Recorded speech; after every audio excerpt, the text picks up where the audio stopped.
સરખેજ ભારતી આશ્રમનો વિવાદ દિવસે ને દિવસે વકરી રહ્યો છે। ગુરુ શિષ્યનો આ ઝઘડો હવે ચરમસીમાએ પહોંચ્યો છે। ત્યારે આ ચેપ્ટરમાં હવે કીર્તિ પટેલની એન્ટ્રી થઈ છે। કીર્તિ પટેલે ઋષિ ભારતી બાપુના બેડરૂમમાં લાઈવ રેડ કરી અનેક ચોંકાવનારી વસ્તુઓ મળી આવી। ત્યારે આ વિશે ભારતી આશ્રમના ટ્રસ્ટી શું કહી રહ્યા છે તે સાંભળીએ। બાપુ જોડે joint managing trustee Vishwambhar Bharati Bapu જોડે હતો અને આ જગ્યાએ જ બાપુના આદેશથી લાયન્સના અનુકૂળ પ્રમાણે વાનપ્રસ્થાશ્રમ અહીંયા અમે લોકોએ ચાલુ કર્યું હતું। ભાઈ શ્રી રમેશભાઈ ઓઝાના હાથે ઉદ્ઘાટન ખાતમુહૂર્ત કરાવી, મોરારી બાપુના હાથે ઉદ્ઘાટન કરાયું અને આખું વૃદ્ધાશ્રમ ચાલતું હતું, ગૌશાળાઓ ચાલતી હતી। આ બધું સંચાલન એમને વિશ્વંભર ભારતી બાપુના દેહાંત પછી ધીરે ધીરે ગ્રેજ્યુઅલી બધું બંધ કરી દીધું। ગૌશાળા બંધ કરી દીધી, વૃદ્ધાશ્રમ બંધ કરી દીધો, પીજી ચાલુ કરી શકે। મારું કહેવાનું તાત્પર્ય એક જ છે કે આ આશ્રમના જે ઉદ્દેશો હતા, જે એના માટે આશ્રમ બન્યો હતો, એ ચલાવવાના બદલે ધીરે ધીરે એમને પોતાને કોમર્શિયલ બેઝ ઉપર એ કામ કરવા મળ્યા, એ બરાબર નથી। આશ્રમ છે, જાહેર સંસ્થા છે, NGO છે, તો એને બધા ટ્રસ્ટીઓને સાથે રહીને ચલાવવું જોઈએ। તો એકેય ટ્રસ્ટીને અહીંયા આવવામાં દરવાજો બંધ રાખે, કોઈને આવવાનું નહીં એવો આદેશ આપી દીધેલો। એટલે ધીરે ધીરે ગામના લોકો બી આવતા બંધ થયા। જે જાહેર જગ્યા વર્ષોથી વિશ્વંભર બાપુના તપથી જે બનેલી હતી એને ગ્રેજ્યુઅલી ધીરે ધીરે આ અસ્તિત્વ ડાઉન થવા મળ્યું।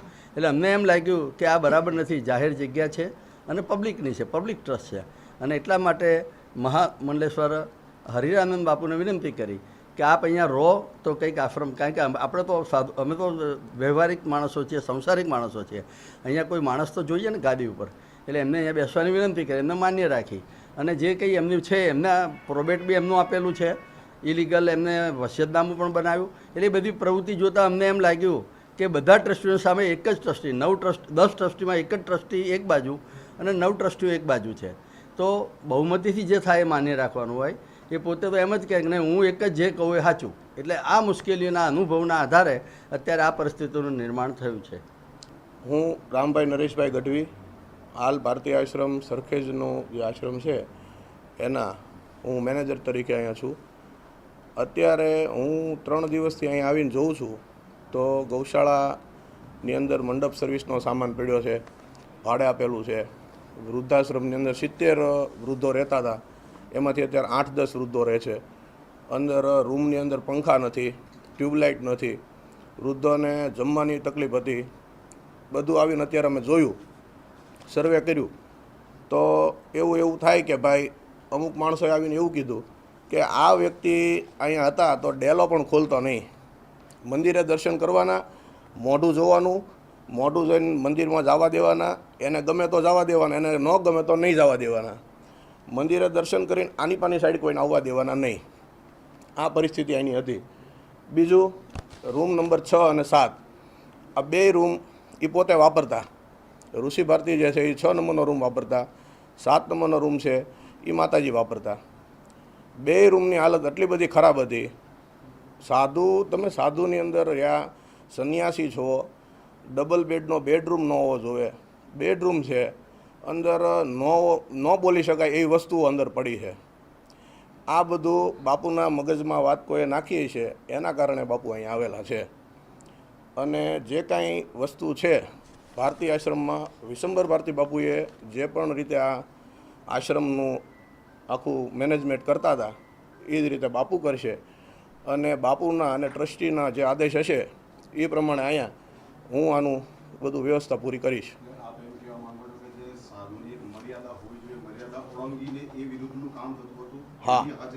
હા, એ આવશે, આજે તો કાલ જાહેર થશે।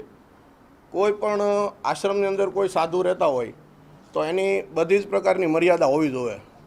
સાધુ અમુક સાધુ છે તો એ સિવરાવેલા કપડાં પણ નથી પહેરતા।